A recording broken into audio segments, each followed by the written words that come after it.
Pada 29 Juli 2025, Stadion Utama Gelora Bung Karno kembali menjadi panggung duel klasik antara Indonesia Under-23 dan Vietnam Under-23. Kedua tim yang telah jadi musuh bebuyutan dalam beberapa tahun terakhir ini bakal saling berhadapan dalam partai puncak Piala AFF U23 2025. Sejumlah media Vietnam pun juga mulai menyoroti laga ini dan menyebut final ini sebagai kesempatan untuk mempertahankan dominasi karena sejarah pertemuan kedua tim sangat berpihak pada Vietnam. Mereka bahkan menyinggung kutukan dalam tanda kutip bagi Indonesia yang konon belum pernah lagi mengangkat trofi di Stadion Gelora Bung Karno selama puluhan tahun.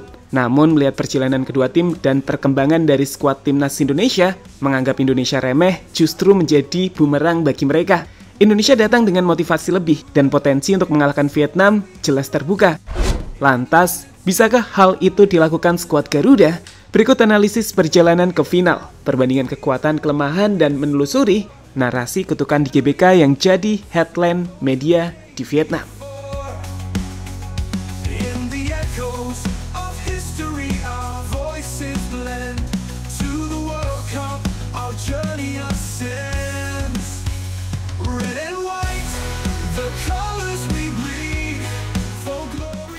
Piala AFF Under-23 yang juga dikenal sebagai ASEAN Under-23 Championship bakal memainkan final klasik yang mempertemukan tim langganan juara di turnamen Under-23 Vietnam menghadapi generasi baru Indonesia yang gak bisa diremehkan. Ini adalah pertemuan yang menarik karena bagi Indonesia, momen ini bisa jadi momentum untuk membalaskan final sebelumnya.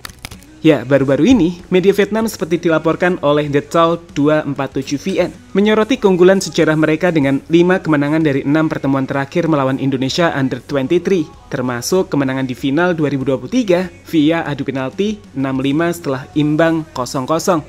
Selain itu, media Vietnam juga menyebut kutukan GBK untuk Indonesia merujuk pada fakta bahwa tim senior Indonesia belum memenangkan gelar di GBK sejak 1987 ketika mereka terakhir kali mengalahkan Malaysia 1-0 di final SEA Games tersebut. Namun tentu, narasi ini bakal dipertanyakan oleh performa terbaru Indonesia yang gak bisa diremehkan.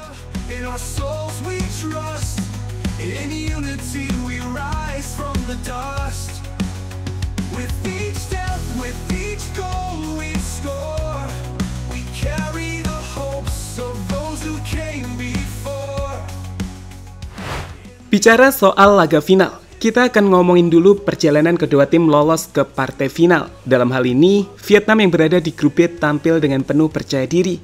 Vietnam mengawali turnamen dengan menang 3-0 atas Laos dan 2-1 atas Kamboja. Kemenangan itu membuat mereka memuncaki grup dengan 6 poin. Sedangkan di semifinal, menghadapi Filipina, pasukan Kim Sang-sik yang juga pelatih tim senior Vietnam itu harus bekerja keras. Vietnam tertinggal lebih dahulu tetapi membalikan keadaan menjadi 2-1. So, total dari 3 laga yang telah Vietnam mainkan, tim itu telah mencetak 7 gol dan kebobolan 2 kali. Rasio yang bagus dengan 100% kemenangan.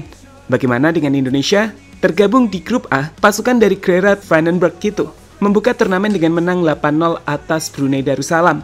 Kemudian menang tipis 1-0 melawan Filipina dan bermain imbang 0-0 versus Malaysia. Dengan 7 poin, Indonesia mampu memuncaki grup A dengan di semifinal. Timnas mampu menyingkirkan tim Gajah Putih itu secara dramatis lewat babak adu penalti setelah bermain 1-1 selama 120 menit. Total, Indonesia mencetak 10 gol dan hanya kebobolan 1 gol selama turnamen. Dan dalam hal ini, rasio Indonesia cukup bagus, 10 gol dari 4 laga, tapi perlu dicatat juga bahwa 8 gol diantaranya dibuat ke gawang Brunei Darussalam. Well, that is some damage control. Did not give him a chance and think back. Oh, that is sublime.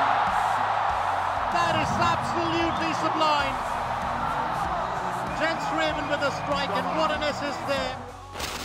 Kekuatan Vietnam dan Indonesia.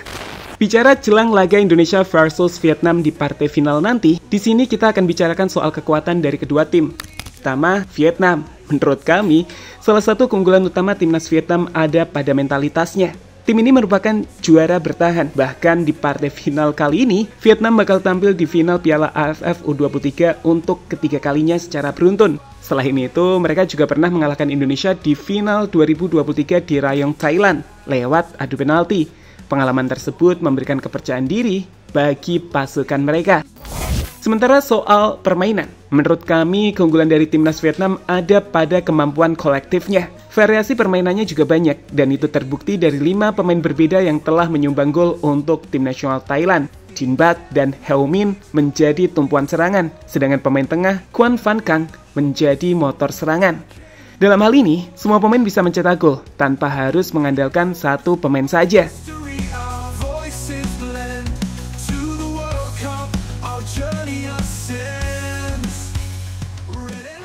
Bagaimana dengan Indonesia? Menurut kami, kelebihan tim Garuda ada pada keseimbangan permainan mereka. Indonesia adalah tim paling produktif dengan 10 gol dan juga baru kebobolan 1 gol. Mereka mencatatkan 3 clean sheet dalam 4 laga yang menunjukkan jika pertahanan kita cukup solid. Meskipun di sisi lain, kita masih terlalu mengandalkan John Srevan dalam urusan gol, di mana sang pemain telah mencetak 7 dari total 10 gol timnas Indonesia. Sementara itu, final yang digelar di SUGBK yang berkapasitas 80.000 penonton bisa jadi keunggulan lain yang harus dimanfaatkan tim Garuda.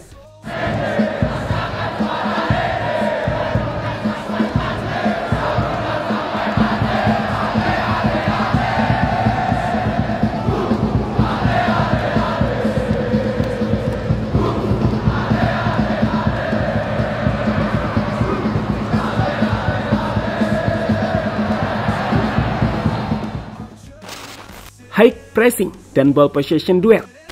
Menjelang final Piala AFF U23 2025 di SUGBK, duel taktik akan mempertemukan strategi penguasaan bola Vietnam yang menitik beratkan pada build-up terstruktur dan penguasaan tempo permainan melawan pendekatan high pressing Indonesia yang mengandalkan kecepatan dan tekanan intensif sejak ke lini depan.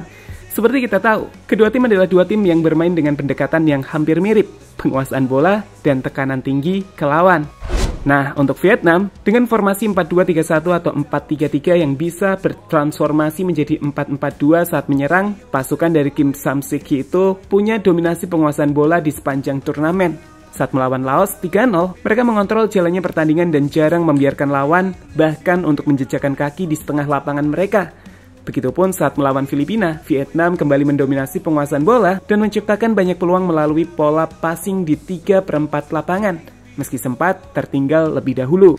Sebaliknya, Indonesia di bawah arahan Gerard van den Berg menjadikan high pressing dan penguasaan bola jadi andalan mereka. Dengan formasi yang umumnya 4-3-3 dengan 2 gelandang box to box dan 1 playmaker di tengah, Indonesia adalah tim yang akan berusaha membuat lawan bermain direct. Bahkan Thailand kalah penguasaan bola dibandingkan Indonesia berkat high pressing timnas.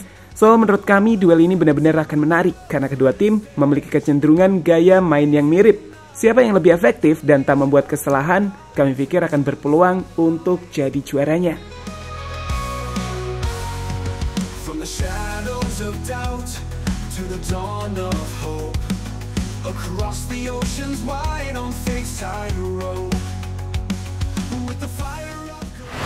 Di sisi lainnya, jelang laga final ini, kedua pelatih nampak cukup percaya diri dengan menunjukkan respect pada lawan masing-masing. Kim Sam-sik menegaskan bahwa pemulihan fisik menjadi prioritas utama usai laga semifinal, di mana Vietnam menang susah payah 2-1 atas Filipina. Ia pun menuntut para pemainnya bekerja keras dan memasuki final dalam kondisi terbaik. Sementara itu, pelatih timnas Indonesia Gerard van den Berg meyakinkan bahwa di final timnas akan menunjukkan perkembangan yang nyata. Kami akan tunjukkan perkembangan nyata. Kami berada di jalur yang benar, tapi masih ada satu laga lagi yang paling penting. Tekanan di GBK harus kami atasi. Supporter jadi kekuatan ganda. Kami tak akan meremehkan Vietnam. Mereka lawan seimbang. Final ini bukan sekedar pertandingan tapi kesempatan mencetak sejarah, ungkap Gerard van den Berg, pelatih timnas Indonesia.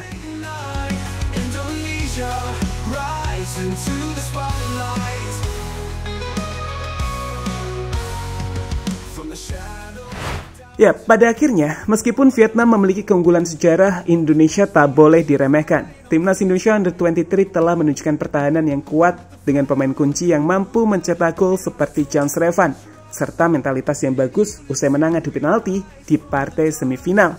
Dan dengan dukungan penuh dari pendukung di GBK nanti, Indonesia memiliki peluang nyata untuk mematahkan kutukan dan meraih gelar Piala AFF U23 2025 di GBK yang akan jadi bersejarah. So, kita tunggu aja 29 Juli 2025 GBK.